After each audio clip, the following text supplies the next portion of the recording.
Многу брзо може да настанат тие контрактури и деформитети на екстремитетите, особено на горните екстремитети, каде што се најголемиот дел од повредите.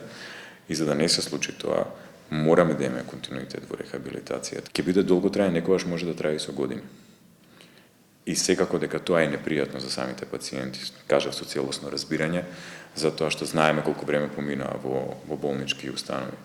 Меѓутоа мора да се продолжи со процесот на рехабилитација, како што кажав, животот престои пред овие деца и имаме должност да им го вратиме апсолутно целосното функционирање кое што го имале пред да се случи трагичниот настан во Кочани. Во Македонија, во јавните здравствени установи не постои роботска асистирана терапија за горен екстремитет.